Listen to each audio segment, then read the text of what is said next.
Well, welcome back. Nasi Bunge, Good Morning Naija show. Data protection, which we want to discuss right now. And Jeffrey Chinoyerem Wanlimana in the inside studio here with me.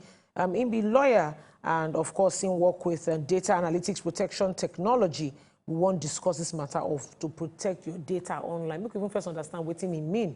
Okay, Jeffrey, thank you so much for joining us for our show this morning. I beg if you just come out your task, your mask. Okay. Thank you very much. All right, so make we discuss this matter. We want to talk about data protection. What do they really talk about here? Okay. Good morning, everyone.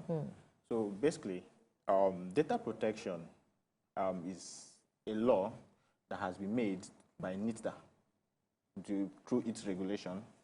This was back in 2019.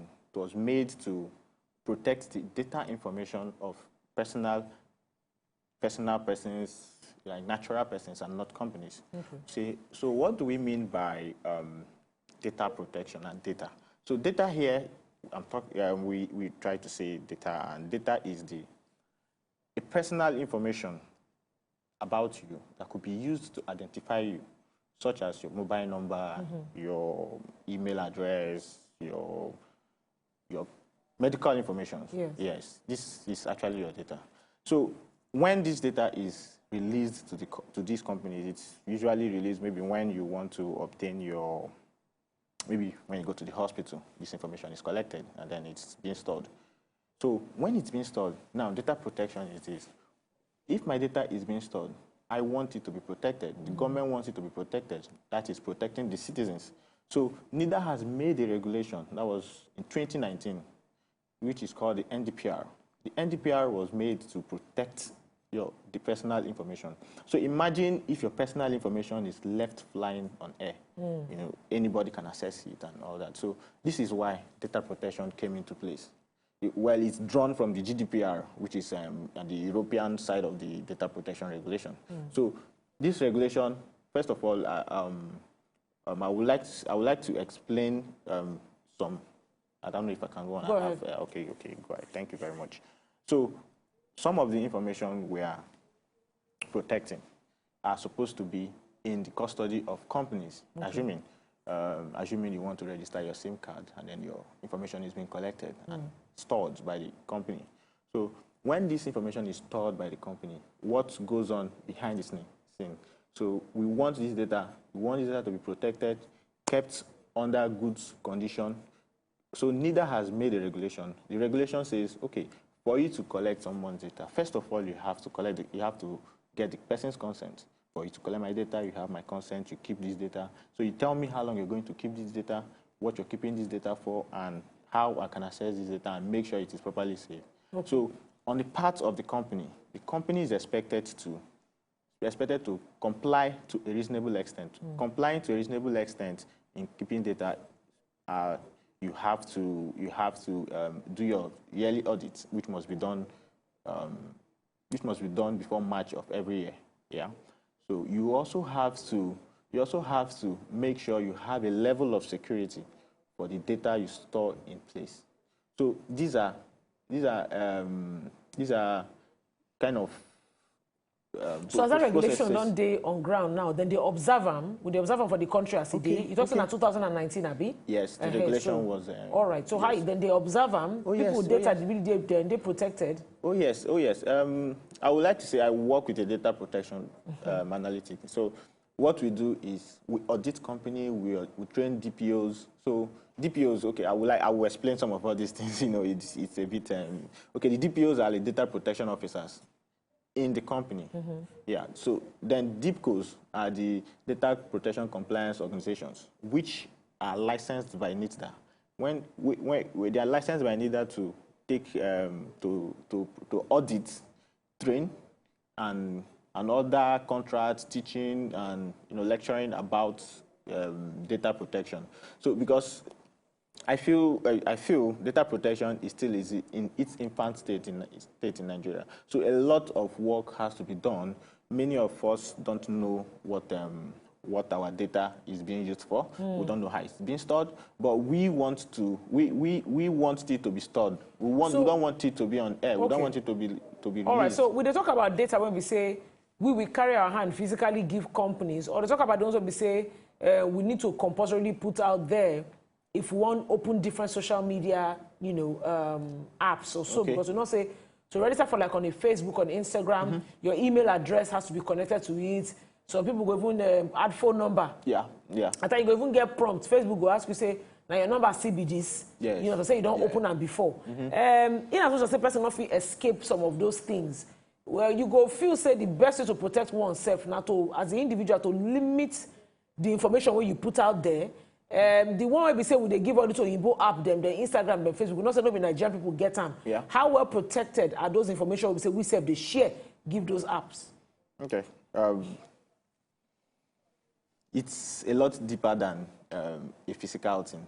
Okay. Yes, it's a lot deeper than a physical thing. So, like you said, the foreign companies. Yes. Foreign companies have to comply to the GDPR.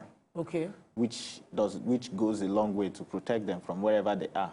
So Which on our own GDPR is the European NDPR. Okay. What's now? What's be NDPR? NDPR is the Nigerian NDPR. N for the Nigerian, P for the protection, and D for the data regulation. Okay. Yes. So that is what NDPR stands for. Okay. So in Nigeria, there is also a part of the regulation which states that for your information to be sent outside Nigeria, for your information to be transferred to a third party, it has to comply to a certain level of protection. Okay. So this has to come into place before any company sends data outside Nigeria from Nigeria. So this compliance has to also come into place. And then a contract has to be signed by these companies before it is done. Yes. So listen, they talk to Nigeria, no kind of rule or regulation, no day. Compliance na the cocoa when they are. They talk say these Nigerian companies and say that they really comply. Oh yeah. On top of the matter. Okay. Some companies have been sanctioned quite all right. Okay. Some companies have been sanctioned so far. I wouldn't want to start mentioning companies. So, but what did they do when made them sanction? One of the requirements is when you collect my data, you take care of it. And then secondly, if there is a data breach, you have to inform NIDA. Okay. Yes, this is a requirement from on the company side. So when this data is breached and nobody is saying how it happened, what happened, okay, do I have a level of protection for this data? Did it happen subconsciously, without anybody's through scammers and all these unscrupulous elements on the internet? So how did it leak? You have to report to NIDA. You have to make this entry into NIDA, and then you must have also complied to your audit. The audit, sometimes some companies feel is more like a witch hunt. It's not a witch hunt. It is saying, okay, we've tried our best. Come and see what we've done, and then we'll come in. Like my company will come in. We'll investigate, we audit you, we'll make sure the things you've said they're in place, and then when we are sure this, we'll file it to NIDA. So NIDA knows this is your level of compliance, and when there is a data breach, you immediately report through your DIPCO or whichever ways you have to just get back to NIDA, and then things are going. So let me take this final question. How you feel say individuals feel protect themselves personally? What do you feel say individuals they do sometimes when we say they put them into trouble or when they make their information vulnerable or just expose them like that? Okay. For the individuals, I will implore everyone to give your data, and when you're giving your data, know whom you're giving your data to. Understand that this data is going to be kept in the right place. Understand that your data is not just going to fly around. So when your data is actually mismanaged, or you see that your data was leaked, so you have the right to report these companies, so that they sit up in whatever they are doing wrong. So you have that right. So who did they report to again? Just put them out there. You can report to NIDA. You can talk to a DIPCO. They will direct you on the proper ways to go. NIDA, NITDA. Yes. What's the full meaning of NIDA? Nigeria Institute of Technology Regulation. Yeah. All right. That's basically data analytics. It's somewhere in it. Okay, the data analytics is my company. Your company. But it's a DIPCO. It's not clearly. Yes. Okay. Yeah. All right, anyway, so you carry and go meet that. Of course, anybody will get any complaint on top of the matter, carry and go meet them, and then go follow up with the company where we say, don't do the bad thing. Because your information, now key, people they talk say information now gold. For the word we say we did today, now National Information Technology Development Agency, now in be NITDA. So anywhere we say you give information, we say suppose they're private, and then you see say they don't go expose them or somehow they used against you, you go report to these people, make them look them, sanction them, and ensure that that's how we say you share, they protected. Thank you very much for your time. I talked to Jeffrey Chino here in Wanlima, and in be data analyst.